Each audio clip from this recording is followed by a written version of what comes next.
قل یا ایھا الناس انی رسول اللہ الیکم جمیعا۔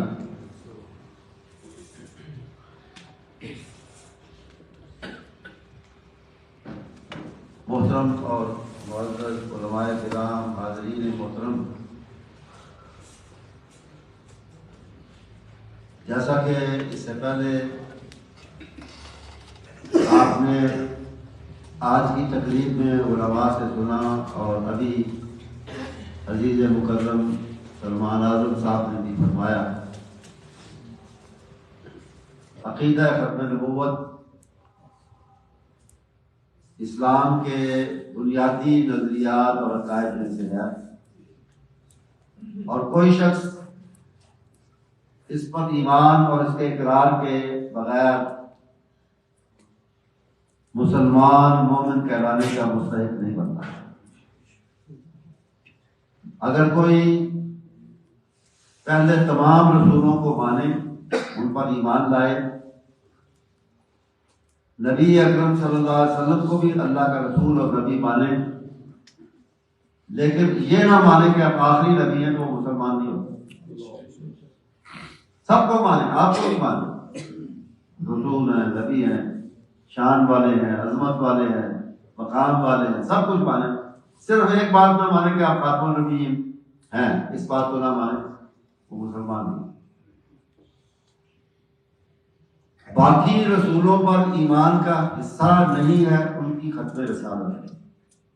آپ کی رسالت پر ایمان کا حصہ ہے، جز ہے، لازمی جز، کہ آپ صرف رسول نہیں ہیں، آخری رسول، آپ صرف نبی نہیں ہیں، آخری نبی،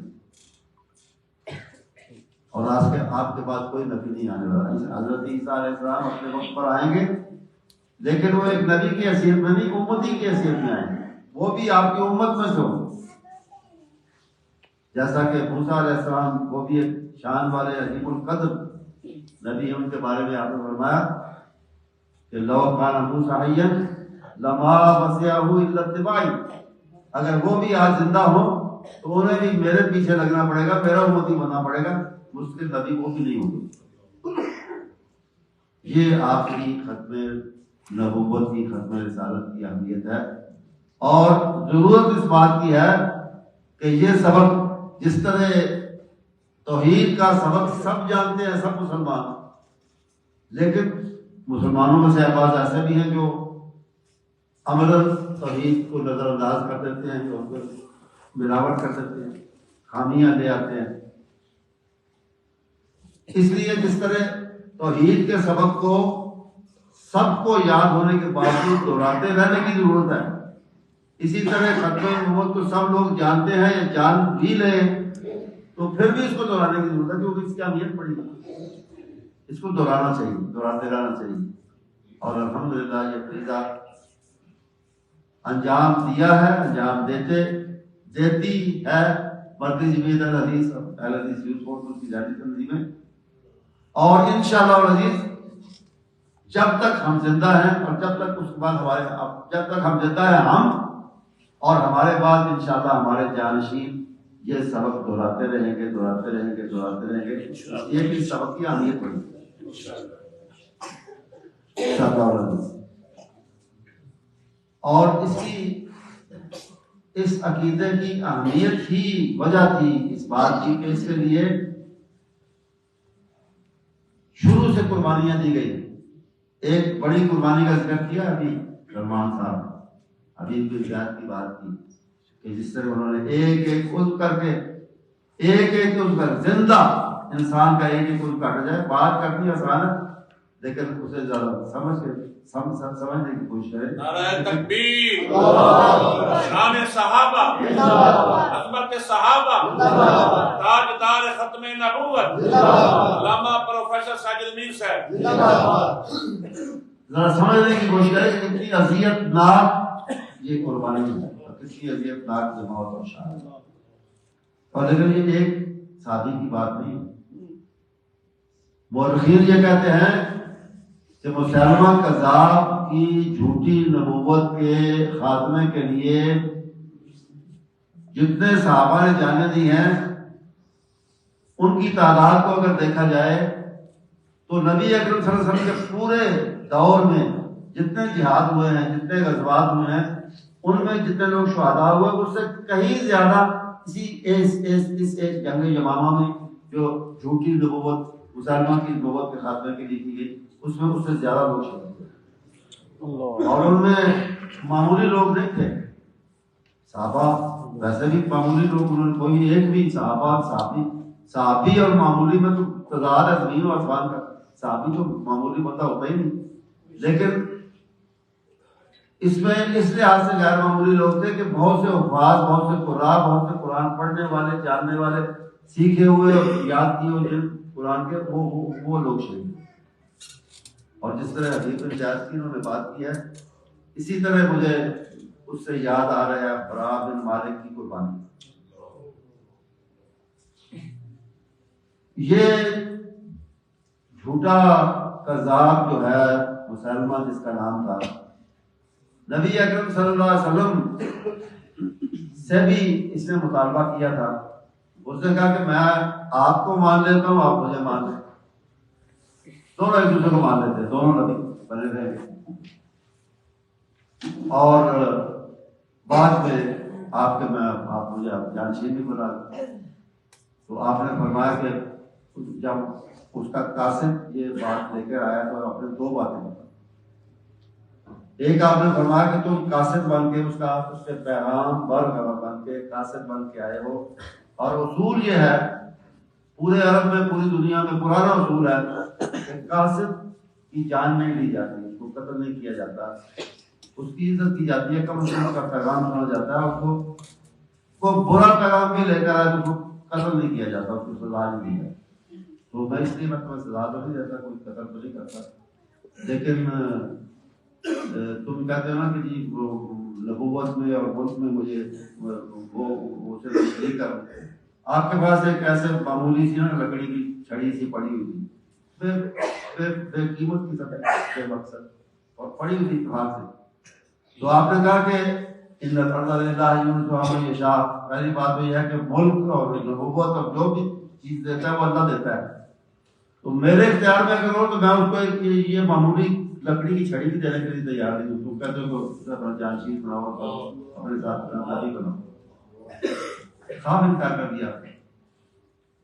تو اسی چیز کو مد نظر رکھتے ہوئے صحابہ نے قربانیاں دی، اور براء بن مالک جب محاصرہ ہو رہا تھا، محاصرہ ہو چکا تھا، اور بڑی مضبوط دیوار تھی، اس قلعے کی فصیل بڑی مضبوط تھی، باغ تھا ایک جس کو حدیقۃ الرحمان کہتے ہیں، رحمانی باغ اس کا نام، لیکن بعد میں اتنے لوگ ادھر سے بھی ادھر سے مارے گئے تو اس کا نام پڑ گیا حدیقۃ الموت، موت والا باغ، موت کا باغ۔